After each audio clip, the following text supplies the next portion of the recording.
সন্দেশখালীতে তৃণমূল নেতার আত্মীয়ের বাড়িতে বিপুল অস্ত্র ভান্ডার আপনারা জানেন, যার খোঁজ পেয়েছিল সিবিআই, কিন্তু দুদিন কেটে গেলেও সেই বাড়ির মালিক আবু তালেব তার কোনো খোঁজ নেই। আর যে পঞ্চায়েত সদস্য হাফিজুল খান, তারও কোনো খোঁজ নেই। কোথায় গেল তারা? এখনো কোথায় লুকিয়ে রয়েছেন? কেন বেপাত্তা? এই সমস্ত প্রশ্নের উত্তর খুঁজছে সিবিআই, কারণ সিবিআই ঘটনার পর এলাকায় গেলেও আবু তালেবের কোনো খোঁজ পায়নি। সরাসরি কথা বলবো, আমাদের সঙ্গে রয়েছেন আমাদের প্রতিনিধি সমীরণ পাল। সমীরণ, আবু তালেবের পরিবারের সদস্যরা তারা কি বাড়িতে রয়েছেন? তারা কি বলছেন? কোথায় আবু তালেব, কোথায় বা হাফিজুল খান? দেখো, আবু তালেব এবং আবু তালেব মোল্লা সন্দেশখালী 1 নম্বর ব্লকের নেজার থানার অন্তর্গত সরবেরি আগারাটি গ্রাম পঞ্চায়েত এলাকার বাসিন্দা।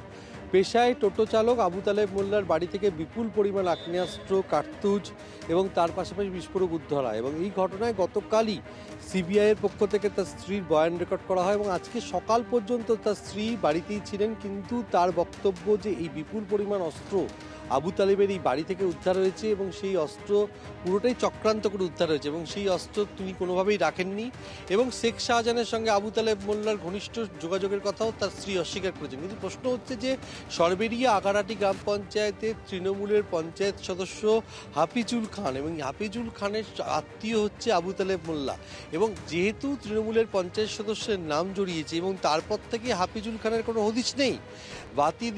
ভাতিদিয়া মল্লিকপাড়া যেখানে হাফিজুল খানের বাড়ি, সেখানে আমরা গতকালও গেছিলাম, তার কোনো হদিশ পাওয়া যায়নি, আজকেও তার কোনো হদিশ পাওয়া যায়নি। আজকে পরিবারের সদস্যরা সকলেই মুখে তুলু পেটেছেন, কিন্তু এলাকার বাসিন্দারা বলছেন 6-7 দিন আগে শেষবারের মতো হাফিজুল খানকে দেখা গেছে।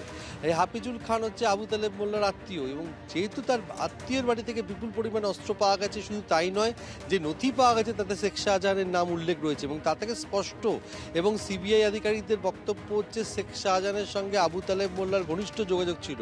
আর এই আবু তালেব মোল্লার আত্মীয় হচ্ছে তৃণমূল সদস্য হাফিজুল খান এবং গত পঞ্চায়েত নির্বাচনে তিনি জয়লাভ করেন এবং নতুন নবনির্বাচিত পঞ্চায়েত সদস্য।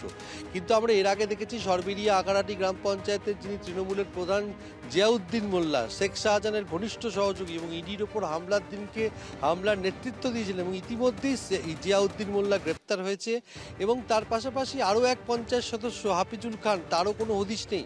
হাফিজুল খানের সরবেরিয়া পুরাতন বাজারের বাড়িতে আজকে আমরা গেছিলাম, সেখানে তার স্ত্রী জানিয়েছেন সকালে কাজে বেরিয়েছেন কিন্তু বাড়িতে নেই। অর্থাৎ এই ঘটনার পর থেকে অস্বস্তিতে স্থানীয় পঞ্চায়েত সদস্য, জনপ্রতিনিধি, তিনি এলাকায় থাকছেন না।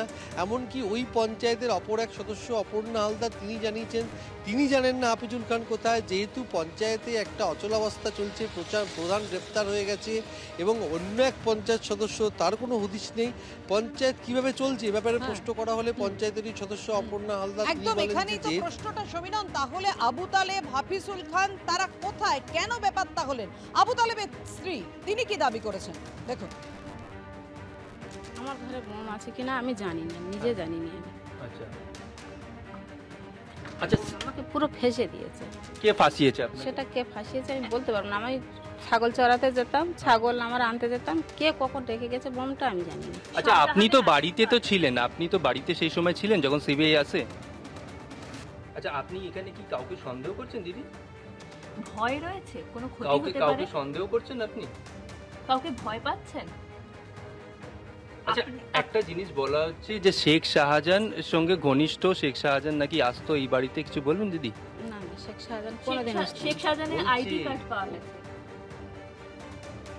আর শেখ শাহজাহান কি বলছিলেন, কখনো এসছে? কোনো দিন আসেনি আমাদের বাড়িতে। আচ্ছা, কখনো যোগাযোগ বা ফোনে কথা? শেখ শাহজাহানের অন্যান্য ঘনিষ্ঠ ব্যক্তি। আচ্ছা, সিবিআই তরফে বলা হচ্ছে যে আপনার বাড়ি থেকে তার আই কার্ড পাওয়া গেছে শেখ শাহজাহানের, এটা কি ফাঁসানো হয়েছে? কোনো রাজনৈতিক ষড়যন্ত্র? আমরা কথা বলবো, আমাদের সঙ্গে রয়েছেন আমাদের প্রতিনিধি সমীরণ পাল।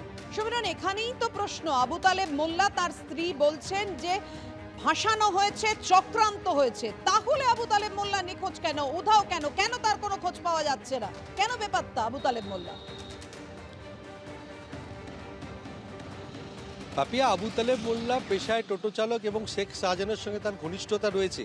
আমরা এতদিন ধরে দেখেছিলাম সন্দেশখালী 1 এবং সন্দেশখালী 2 নম্বর ব্লকে জোর করে জমি দখল, ভেড়ি তৈরি করা এবং চাষের জমিতে নোনা জল ঢোকানো, মহিলাদের উপর অত্যাচার এবং নানা ধরনের আদিবাসী এবং সমাজের পিছিয়ে পড়া মানুষের উপর অত্যাচার, জমি কেড়ে নেওয়ার অভিযোগ এবং হুমকির অভিযোগ, নির্বাচনের সময় বুথে যেতে না দেওয়া, এই ধরনের অভিযোগ উঠছিল শেখ শাহজাহানের বিরুদ্ধে। এবং তার পাশাপাশি উঠেছিল শরীফুল মোল্লার নাম জেলিয়াখালীতে, যেখানে আন্তর্জাতিক মাদক পাচার চক্রেরও একটা হদিশ পাওয়া গেছিল। কিন্তু এইবার এই ঘটনায় আবু তালেব মোল্লার বাড়ি থেকে আগ্নেয়াস্ত্র উদ্ধারের ঘটনায় সরাসরি শেখ শাহজাহানের সঙ্গে আন্তর্জাতিক অস্ত্র, আগ্নেয়াস্ত্র পাচারের যোগ স্পষ্ট উঠেছে। কেননা যে 3টি আগ্নেয়াস্ত্র পাওয়া গেছে সেটা একেবারে বিদেশি আগ্নেয়াস্ত্র, কিন্তু অর্থাৎ বিদেশ থেকেও আগ্নেয়াস্ত্র আমদানি করতেন শেখ শাহজাহান। আর এই শেখ শাহজাহানের যে অস্ত্র পাচার এবং অস্ত্র মজুদ রাখা, এই বিষয়টি ক্রমশ সামনে আসছে। আর সেই কারণে অস্বস্তিতে পড়লেন স্থানীয় জনপ্রতিনিধি, অর্থাৎ আবু তালেব মোল্লার আত্মীয় হাফিজুল খান। তার কোনো হদিশ নেই গত কয়েকদিন ধরে। আজকে আমরা তার 2টি বাড়িতেই গেছিলাম, 2টো বাড়িতেই তার কোনো হদিশ পাওয়া যায়নি। এবং যে পঞ্চায়েত সদস্য রয়েছেন অপর্ণা হালদার, তিনি বলছেন তিনি জানেন না, অথচ পঞ্চায়েতে একটা অচলাবস্থা তৈরি হয়েছে। পঞ্চায়েত প্রধান জিয়াউদ্দিন মোল্লা গ্রেপ্তার হয়েছে। কিন্তু এই যে বিপুল পরিমাণে অস্ত্র একটি ভেড়ির মধ্যে, একটি প্রত্যন্ত জায়গায়, একটি বাড়ির মধ্যে লুকিয়ে রাখা ছিল, মাটি খুঁড়ে সে অস্ত্র উদ্ধার হলো। আর এই ঘটনায় রীতিমতো হাফিজুল খান, তার কোনো খোঁজ পাওয়া যাচ্ছে না। আবু তালেব মোল্লা, বাড়ির মালিক আবু তালেব মোল্লা, তারও খোঁজ পাওয়া যাচ্ছে না। খোঁজ পাওয়া যাচ্ছে না যার আত্মীয় অর্থাৎ পঞ্চায়েত সদস্য হাফিজুল খানের। ধন্যবাদ তোমায় শোভিনা।